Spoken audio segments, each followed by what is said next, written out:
Hello class, how are you today? Espero que vocês estejam muito bem.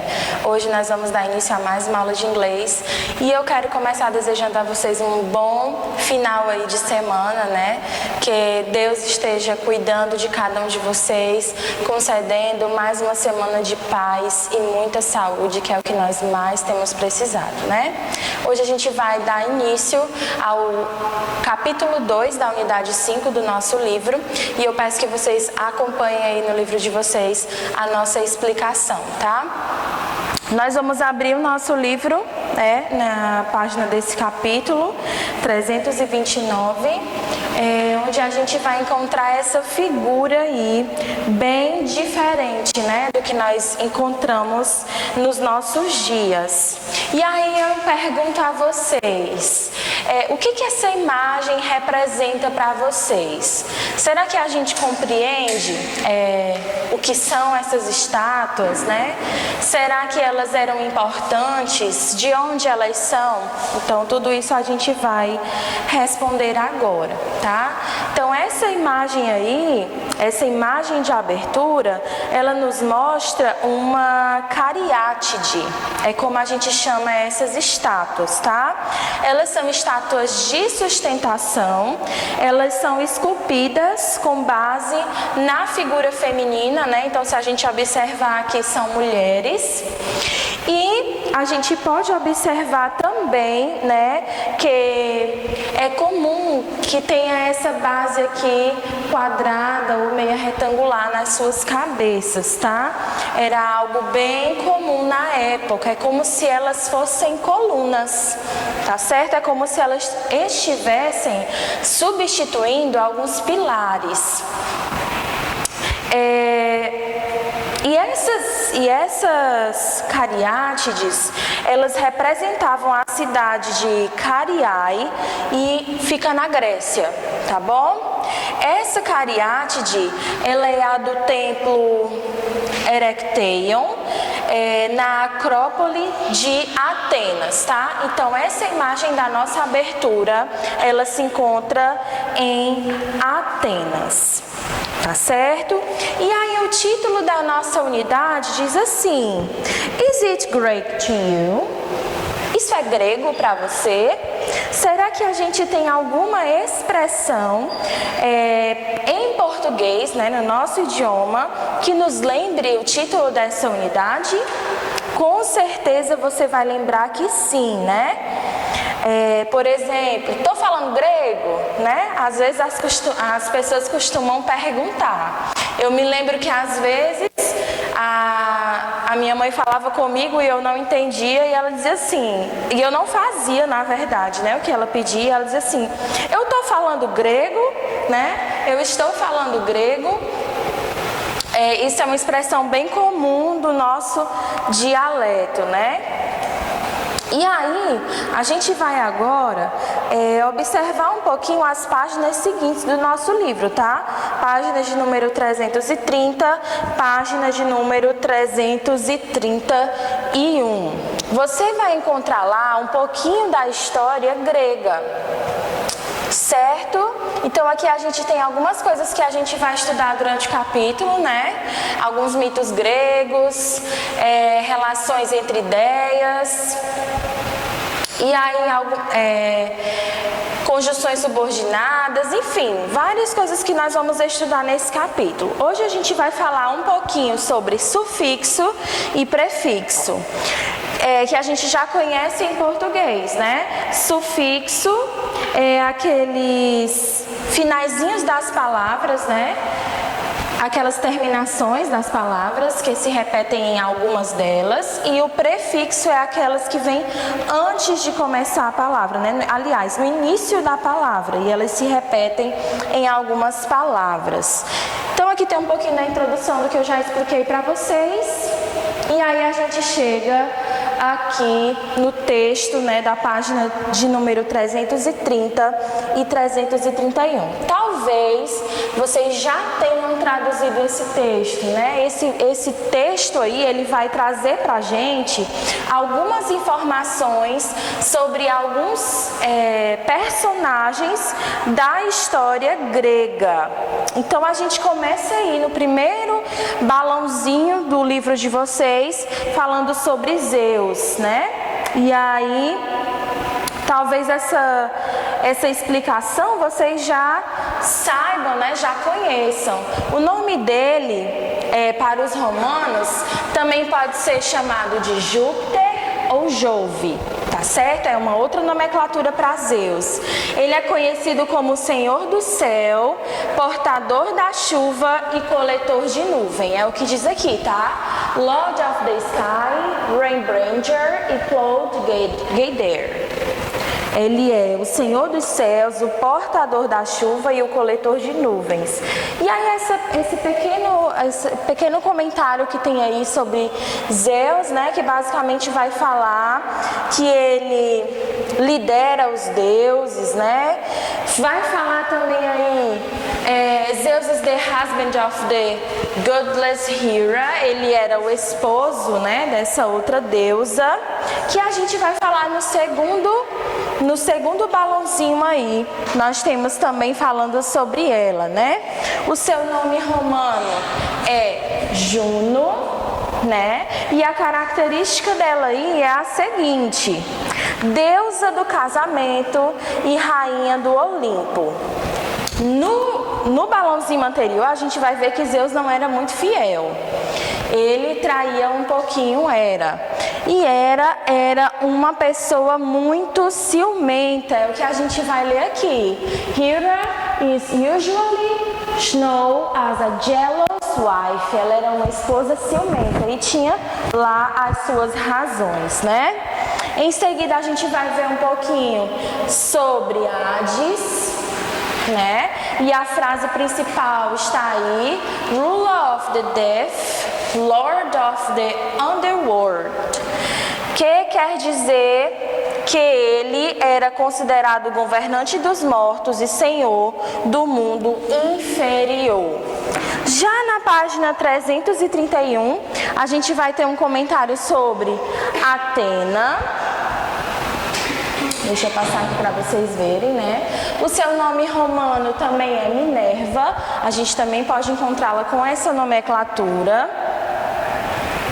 E a frase aí para ela é Goddess of Wisdom and Battle. Deusa da sabedoria e da batalha. Então, de acordo com uma história, Atenas não nasceu realmente, mas brotou totalmente, crescida da cabeça de Zeus. E esse era um símbolo da sabedoria dela, tá certo? Depois vocês podem, como vocês já traduziram, vocês podem ler com mais calma aí cada comentário desse. E por último, a gente tem um comentário aí sobre o Monte Olympus. E a frase é: a montanha celestial dos deuses. Ok? Mas por que eu estou trazendo esse texto aqui para vocês? Na verdade, por que o livro traz esse texto para vocês? Se vocês observarem esses textos, nós vamos encontrar algumas palavras, né? Onde haverá os sufixos e os prefixos. Então, é sobre eles que nós vamos falar agora um pouquinho. Por exemplo, em um dos textos, né? Em um desses comentários, vocês vão achar a palavra powerful, que significa cheio de poder. Esse full, né, do finalzinho da palavra powerful, ele significa cheio de. Então, todas as palavras aí que vocês encontrarem, onde a terminação é full, F-U-L-L, vai significar, né, provavelmente vai significar cheio de. E aí o exemplo eu já dei para vocês, powerful, cheio de poder. Em alguns outros trechos aí do nosso texto, vocês vão encontrar palavras que terminam com ER e OR também. O que essas terminações nos indicam, gente?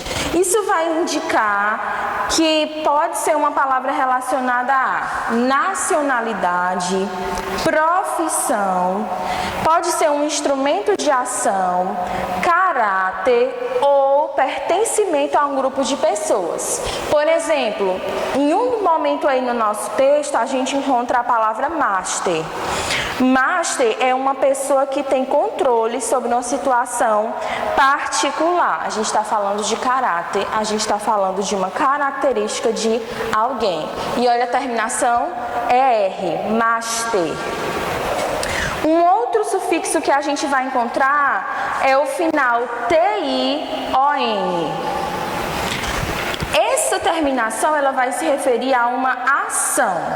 Por exemplo, no nosso texto a gente encontra a palavra distinction, que se refere à qualidade de ser excelente ou especial de alguma forma, né? Então aí a gente tem uma ação. Para que você seja excelente, é preciso que você tenha atitude, tome uma ação.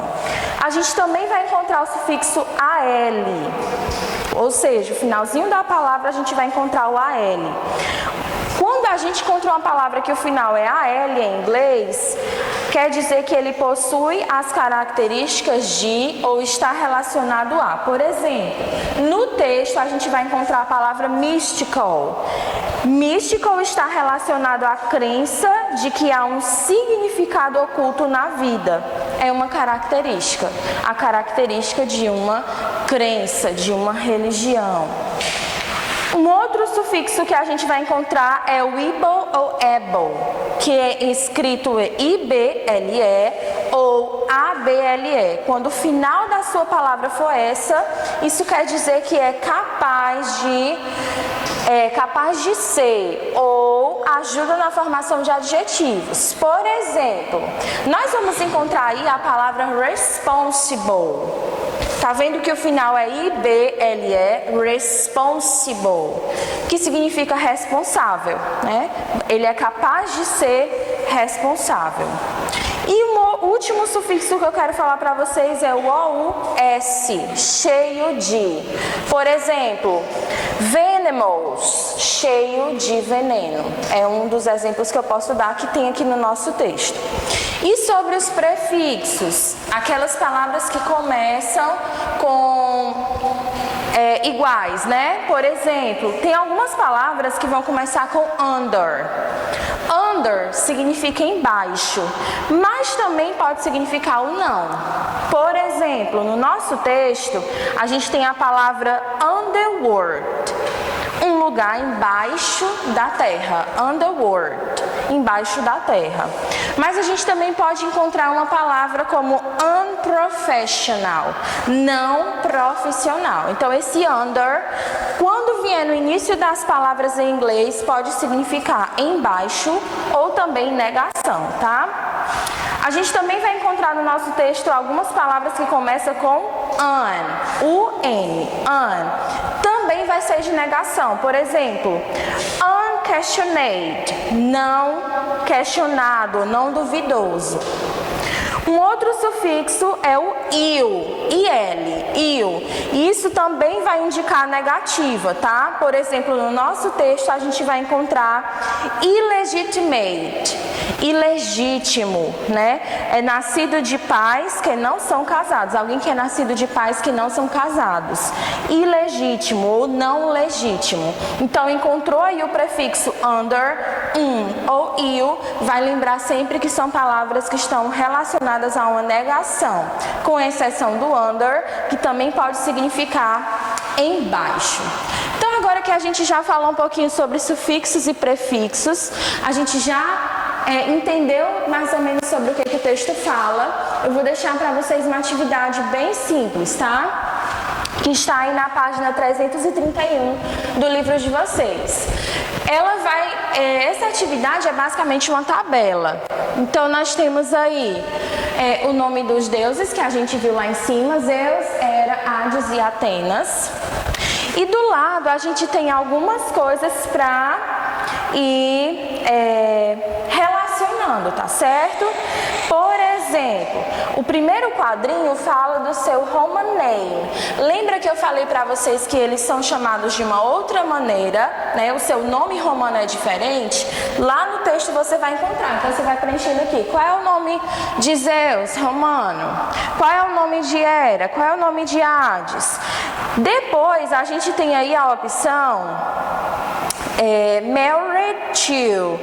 Married to é casado com. Então você vai olhar lá em cima. Zeus é casado com quem? Ah, Zeus é casado com Hera. Então na coluna de Zeus, lá em married to, você vai escrever o nome Hera. Hera é casada com quem? Com Zeus. Você vai escrever Zeus. E assim você vai fazer os outros. O terceiro item é wear of wield, que é o desgaste ou o empunho. Qual é a força dele? É raio? É capacidade de invisibilidade? Qual é a capacidade dele? Então você vai ler o texto e vai conseguir descobrir aí qual é o poder dele, digamos assim. Depois a gente tem animal, né? Qual é o animal que eles vão citar. Então vocês vão ler o texto e vão ver se é a águia, se é o pavão, enfim, qual é o animal que vai ser citado lá. E por último, vocês vão falar sobre personality traits, que são os traços de personalidade. Por exemplo, a gente falou aqui que Zeus era o quê? Infiel. Então vocês vão escrever aqui que ele era infiel. Lembrando que todas as respostas, gente, devem ser em inglês, ok? Então é isso. Espero que vocês tenham aí conseguido entender um pouquinho do nosso texto. Espero que vocês tenham conseguido aí pegar essa relação entre prefixos e sufixos, entender as suas importâncias, né? Que se a gente pegar aí esses inícios e finais de palavras, a gente consegue, na hora da tradução, facilitar muito a nossa vida. Nossa aula de inglês vai ficando por aqui. I see you in the next class. Bye bye!